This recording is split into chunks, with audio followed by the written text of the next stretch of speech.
Welcome everybody, this is Tim Watrous, President of Digital Advisors. And this is Kevin Gordon, President of Capital Advisors Group. We'd like to welcome you to our K-12 Politics and Tech video series. Our objective is to give you the absolute latest of what's going on in Sacramento that affects public school districts, obviously, and as well as all the technology stuff that's going on that's so vital to delivering for kids these days. And remember, if you find these videos useful, please take a moment to subscribe to the channel and share out over social media. You're our marketing team. We appreciate your support, and let's go ahead and get started. All right, welcome everybody. Tim Watrous, President of Digital Advisors, back with another episode of K-12 Politics and Tech. As always, Kevin Gordon, co-host of the show and President of Capital Advisors, is here. Kevin, glad you're here. Good to be part of the team again. Yeah, and a very special and frequent guest, former Governor Bob Wise, is joining us from D.C. And Governor Wise, glad you're here today. No, good to be back. Yeah, well, let's start in D.C., Governor Wise. I mean, you know, there's Congress is returning to what you and Kevin in our prep are calling a four-ring circus. Can you just fill us in on what they're coming back to and what they're facing when they return? So this is a phenomenal month ahead, month of September, and in the four rings, you cannot afford to take your eye off any one of the rings at any time. They all are truly interacting. So let's quickly go through what's taking place and what actually has to be done this month, the month of September. First of all, what most education leaders look to is the appropriations process. How much will the Congress be sending each year for Title I and the other titles under the Education Act? And that's in the appropriation bills. Those appropriation bills have not passed. They have to pass by October 1. That's the start of the new fiscal year. The second one, and this is one you don't see in the circus, usually it's a three-ring circus, but that is a debt ceiling extension. What that means is that the Congress has to approve increasing the amount of money that the federal government can borrow. And that is something that nobody wants to have to vote on, and they hold their nose when they do it. The peril of not doing it is that when you get a government shutdown, the second thing is for the first time in its history, the government would default on its debt. And if anyone says, yes, but it's not fair to vote on adding more money to the debt. This isn't if you don't vote for this, what you're saying is you're not going to pay the debt you owe because you've already borrowed. This is about whether or not you're going to pay that off. And unfortunately, the debt ceiling has already expired, but the government can keep it, can switch accounts, things like that, probably for another month. But after that, it gets serious. So that's good. That's strong enough, those two items. But there's added drama. A lot of discussion you've been reading about the infrastructure bill. This would be $1 trillion over 10 years. And Kevin, I think you and I have worked out that just about any appropriation that comes from the federal government, 13% of it roughly ends up in California. So Yep, you got it. It would be, so you can figure that out, but it would be $1 trillion.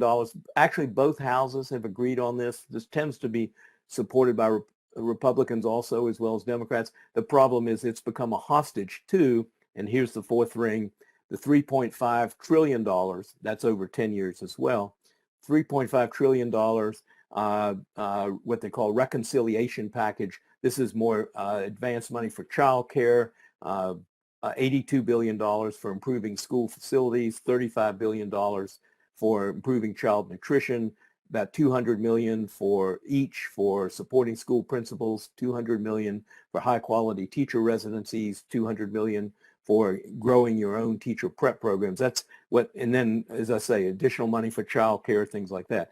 Extremely controversial. We talk a lot about the 50-50 break in the Senate, and that one Democrat saying no can sink the whole agenda. We don't talk enough, I don't think, about the House. That's where I was, so I want to talk about it a little bit. In the House, Speaker Pelosi only has she can only afford to lose 3 Democratic votes in a House of 435 members. And so nine of the Democrats have been holding out. So you not only have back and forth between Republicans and Democrats, but you also have differences within the Democratic ranks that are necessary to pass this. So all of which is to say, major reconciliation bill that will affect education, $3.5 trillion. The one that seems non-controversial but gets held hostage because it's so popular that people say, you got to put other stuff on with it in order for us to vote for it, is the infrastructure bill, and then the must-pass appropriation bills. The House bill, for instance, doubles Title I funding. The Senate has not voted on a bill. And then the debt ceiling extension. Okay, drum roll, please. Predictions. My best guess at this point, we will not see the full appropriation bill in the House pass. Most likely, because of controversy, it will be what's called a continuing resolution. That means they're going to vote funding for another month, could be 2 months, could be 3 months, at the same levels that you're presently getting. So don't look for a large increase in Title I funding coming down the pike immediately. Second is that there'll be a somewhat scaled down reconciliation package. 3.5 trillion gets cut down to something. Not quite sure where that compromise point is. Infrastructure bill will pass, and incidentally, that has in it 15 billion for lead pipe removal from schools, another 5 billion for school energy efficient school buses, and most significantly, 42 billion for building out broadband connectivity. And Tim, I know one close to your heart, the Emergency Broadband Benefit Program gets another $14 billion, and they increase the eligibility to 200% of poverty. That's important for school leaders to know. This bill, I think, will pass, and when it does, it greatly increases the connectivity for students, for families, and eligibility. So it's going to be an active summer. There's been an active summer. It's going to be an incredibly jam-packed September, a lot of fire and fury. All the rings are going to be going, but at the end of it, I think we're going to get a scaled-down reconciliation package. Infrastructure bill will pass, and the continuing resolution level funding for the next several months. It is interesting, Bob, that on the infrastructure package, which we reported on, you reported on for all of our audience, when the school construction piece had dropped out, that it reappears now in the Democrats' proposal on the reconciliation, that $3.5 trillion reconciliation. But because I think you're absolutely right on that package will in fact be trimmed down, probably several hundred millions of dollars. That it's not out of the woods yet, but they did try to make up for the fact it wasn't in the infrastructure package. They put 82 as opposed to the $100 billion. I'm not sure how that breaks out. Remember, in the $100 billion package, 50 of it was going to be for construction modernization. The other 50 was going to be to buy down interest rates. Do we have a sense yet on the 82 what that breakdown is? It looked to me like it was all construction. It may be all construction, but I have a feeling that it will probably go to lesser amount for direct funding for construction, some for supporting buying bonds. That's in the House Education Committee. Chairman Scott's got it, and you're right to point that out. I just want to say that having been through 2 or 3 debt ceiling extension votes in the past when I was in Congress, this is the one that everyone will scream about. They will claim that they're not going to pass anything if this is going to pass. It has to pass in order for any of the other things to pass. And I just want to say it's often that thing where the party in power ends up having to take it on. Nobody wants to vote for it because it's portrayed as unpopular at home, but it has to pass. And then when that passes, or however that gets done, then they can work in regular order on some of the other things. But good point, Kevin, on the 82 billion, because that is where it ended up. And if anything is going to come out for school construction, there's a report out the other day that we really need somewhere around $125 billion regularly. And but this is a start on it. Right. Well, thanks. Yeah, thanks very much, Governor Wise. And I guess one thing that's a little discouraging is that we were at $100 billion to build out the basically internet infrastructure in the U.S. There were, wild ranges anywhere between 100 and 40 at the low. And now the latest version of it's in the 40s. So it's not like building out internet for everyone got cheaper, but it's just one of the things that seems to be getting whittled down as the negotiations continue. I don't know. And that's why I want to come back to a central point is the money that you have on the table right now that you've already received through the American Rescue Plan, so-called ESSER funds. that is money that you can put to work right now and do that. The rest of this for a while is going to be drama. These are real dollars that you can be planning on how to spend both in the short term and also longer term over the next several years. And while we're on this topic, Tim, one of the things that I wanted to mention, and Bob, Tim, we're all sort of on the same page with regard to, I think, our mutual respect for Jessica Rosenworcel, who is the acting chair of the FCC. And we all were happy to have a conversation with her yesterday in a conference call that included the executive directors of some of our trusted statewide associations, AXA, CASBO, CSBA, the Small School Districts Association, and the County Superintendents Association. Small group opportunity. I think we all appreciated the fact that she would take the time. That is not an official that's easy to get to, but she spent almost an hour with us on the phone and talked a lot about some of the challenges that we are going to have. One of the blessings, there's a lot of money coming our way, and it's a lot of different pots, and it's coming to us to actually focus on the things, connectivity, even devices, stuff that's, the subsidies for kids that are in poverty, a lot of different things that E-Rate has never been able to do. And one of the things that she stressed during the call that I want, everybody to keep their eye on is that these appropriations, some of the biggest dollars that are going out, are subject to annual appropriations. They are not ongoing funding. E-Rate is permanently authorized, meaning it doesn't keep coming up for authorization, and that one of the things we all have to work toward is making E-Rate better and more flexible and more in tune with what the needs are of public education across the country. And so we don't want to ever sort of lose sight of, just because we've got a lot of money in a lot of these other pots, that core program, E-Rate, needs some attention, needs some reform, and it's one of the right things for us to focus on in the future. But great opportunity for the call. I know, Tim, that was inspired by you a lot, and it was great that we took the steps. I mean, you're one of those, I always call you the ball of energy, saying we've got to lobby, we've got to be engaged, we've got to engage these folks. And that's exactly what we've done. And frankly, we wouldn't even see the $40 billion if it wasn't for the libraries and the schools and the coalitions that you've been poking all through the pandemic to say we can do more, and it looks like we really will do more. Well, thanks for saying that, Kevin, and thanks for sharing that with everyone. It's nice to hear that folks like Jessica Rosenworcel, who, again, we all have respect for, take the time to come and listen to the executive directors in the state that control so many lives in education, or impact so many lives in education, and really appreciate you setting that up. And just speaking of the SCC, we talked about Emergency Connectivity Fund, that $7 billion that was set aside to buy devices and basically provide connectivity in students' homes. There was about $2 billion left over. The window to apply for that final $2 billion, if you didn't have the time on your busy schedule over the summer to get an application in, starts September 28th. So you have a little bit of time to get that paperwork in. It's a little more laborious than you may think as far as surveying your students to know who has an adequate device over the next 3 years, but it's definitely worth the time, because they'll cover a device up to $400 per device, $250 for a Wi-Fi hotspot. Internet connectivity at home is based on the cost of internet connectivity at home. So make sure you take your time, do those surveys, get that application in, because there is $2 billion left on the table, and that'll start September 28th, close October 13th. I also want to just mention E-Rate, as you said, Kevin, is something that has been powering wireless connectivity and connectivity in our schools for many years.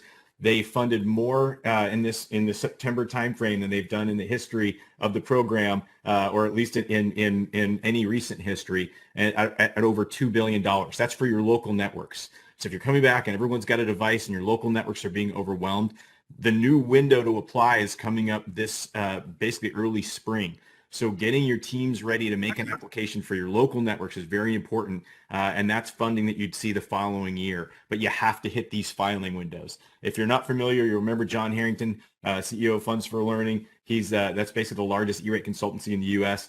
Please reach out to your E-Rate consultant, or reach out to the good folks at Funds for Learning, or of course the folks at Sept have a lot of wonderful resources there as well. So I want to just tee things up back into Sacramento for you, Kevin. The legislature is basically at the end of their session, and there's been a lot of turmoil that you've covered here on previous broadcasts. But tell us where they landed here as they wrap up. Yeah, so today is indeed the last day of their legislative year this year. It marks the end of the first year of a 2-year session. It'll get back going again in January. But yeah, this time of year, every year is crazy. Lots of action by the legislature last minute to clean things up. There is no issue bigger than the independent study issue. And we all know that the legislature in the Budget Act during the summer basically said in this state there will only be 2 methods of instruction. It'll be in-person instruction, which they really want to see happen. They have always wanted us to get back to having all of our kids in school for in-person instruction. There's no good substitute for that. And then the second would be a virtual approach, but only delivered through independent study. And they've picked a program that is notorious for being really clunky, very, very bureaucratic, lots of paperwork, lots of hoops to jump through, but they wanted some accountability there. And in doing so, we've really been urging greater flexibility in a lot of the rules that were set up. Like, for example, in independent study, you have to have a contract, a master agreement that is actually signed by the guardians of kids before you can run that program. Well, one of the things that they did, and they've done a number of things to give us some flexibility, one of them was now that contract does not have to be done until at least 30 days after you've commenced instruction. That gives you some breathing room to get that done. For a lot of districts, though, because we're short on staff, it's still a burden, but it's definitely better than how we started out. So there's that issue. There's also the issue of what are we doing with regard to quarantining kids, and how do you serve them when you got to turn on a dime, get these kids into a virtual environment because they've been quarantined, and in many cases it's large numbers of kids. Well, that idea of that 30-day sort of contract signing thing helps, but also the nature of what we're delivering will not have as high a bar as the normal independent study program for that first 15 days. So a little bit of relief there relative to the, synchronous requirement, the live interaction, some of those things are going to be a little bit easier, a little more flexible to accommodate. Probably one of the most important things a lot of school districts have been concerned about is funding. And that is making sure, which this Trader bill does that addresses this issue, goes back and says, look at from day one of them being in quarantine, they will be eligible to receive funding. We just need to make sure that there's educational opportunity being afforded these kids from day one, and that's something that I think most school agencies are concerned about making sure that they accommodate. So a number of changes in that area. There were some big left outs. We would have loved that 15-day period to be extended. You get a kid in quarantine for 10 days, they end up coming back for instruction for a few days, and then based on rules that are set by counties and the state, not school districts, they have to go back into quarantine because they've got an exposure. Well, now you burn through that 15 days. What do you do? And essentially the state's basically told school districts they're just going to have to lump it. We have the potential of losing revenue, but as well, it's just, again, very, very challenging with regard to providing educational programming for kids that are coming in and out and being able to turn on the dime. There are staffing ratios, a lot of other kinds of issues that are presenting challenges as well. The legislature did respond a little bit there by saying, look, you can now keep a substitute teacher in that classroom, not just for the 30-day limit, but now extending out to 60 days. It helps. It does, however, ignore the fact that a lot of our districts are having trouble finding the substitute to begin with. So we've got just a lot of issues that are not completely all addressed, but there is some relief in the Trader bill legislation that is going to be enacted by the legislature before midnight tonight.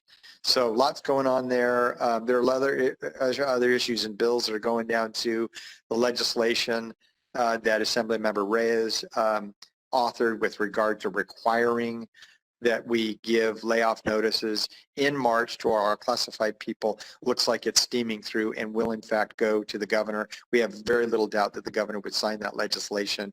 There's a lot of public policy, very good public policy debate about why that does not make sense, but it is a big priority for our classified friends, and they do want that parity with teachers. I don't think a March layoff date before you even have a May revision or any data about your budget makes sense for any classified or certificated employees, but nonetheless, we'll probably see that enacted into law. number of other things going on, and we're going to do a big wrap up for all of our clients when the legislature gets done acting. The governor ends up taking action within 30 days on all those bills to give our districts an idea in a detailed way of what passed this year in every one of the major areas that cuts across the cabinet of a school district. So we'll have a section on HR, we'll have a section on facilities, we'll have a section on curriculum instruction, and so on. And of course, Tim, we'll have a section on what's going on with regard to technology. The other big piece of news was that the major broadband for all legislation was moving through, and there were a number of legislators. We've talked about those bills. The package did end up succeeding. It definitely had some bumps along the way. As you know, some of it does involve a fund that will be captured by the Public Utilities Commission to help provide dollars for this. Industry had their own points of view about this, and they felt like if they didn't get some of their needs met, the whole package looked like it might go south. They ended up putting together some last minute compromises. So that broadband infrastructure stuff did end up moving through. It'll be acted upon before midnight tonight as well and go to the governor. So lots of good stuff going on with regard to last minute action. Well, thanks, Kevin. Yeah, I know it seems like we've just been in this pause status for, school's been opening, and the information you needed to open schools, is coming out, I guess, probably 3 weeks or a month too late, depending on which school district you are. But, good to hear that there's a little bit of relief in some of the areas that you discussed, and we'll definitely be looking forward to reading through, all the updates that you provide in all those categories. I think this will be, I know you do that every year, but this will be the biggest by far with lots of details that folks will need. So definitely appreciate that. And just wanted to dig into a big news story this week, actually 2 pretty big news stories this week. Cybersecurity, we know we're a little bit of a broken record on this, but we can't let our guard down. Howard University actually had to shut down their classes both on campus and off campus this week because of cyber attacks. They were, basically taking ransomware, being held for hostage, and we've heard that story all too often. Also want to just draw, your attention to the California community colleges who've been suffering with, data issues. And when I say data issues, if you go to their website, it talks about enrollment numbers, and, basically there's a warning sign where they're just admitting that they don't really have a good handle on their enrollment numbers. We know this has to do with the pandemic, but it also has to do with internal data systems. Now they've been hit by bot attacks, which is a form of a form of cybercrime, overwhelming the system with fake applications, making that far worse. I want to draw this out because these are, community college system actually has a pretty big IT team. Howard University, I haven't met these folks, but I imagine they have a pretty capable IT team. Cybersecurity is its own specialization, and if you have not taken the time to have a cybersecurity aspect to your technology, you need to, because your entire system learning and business now is running on technology more than it ever was in the past. So really don't take your eye off that ball. If you haven't had time to do any planning or thinking, please do, because you don't want to get stopped dead in your tracks. We know it's just too disruptive to all the other fires you're trying to put out at this time.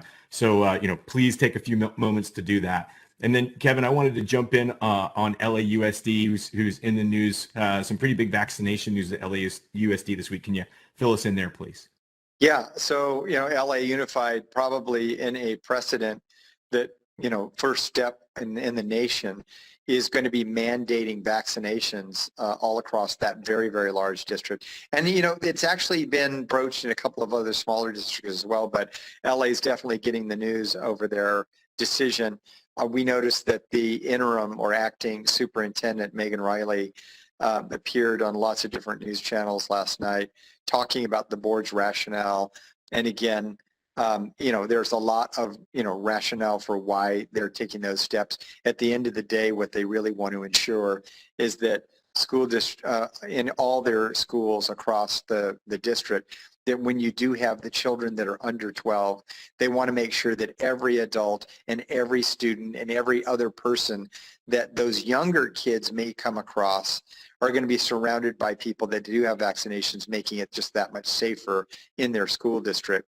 But the other issue is the alternative has been that we've said every kid either has to be vaccinated or they're going to be tested. I mean, we've actually done this for staff, tested or vaccinated, and this big, huge testing apparatus, which is very expensive, very unwieldy, is made a lot more streamlined if you basically just say, look, everybody's got to be vaccinated.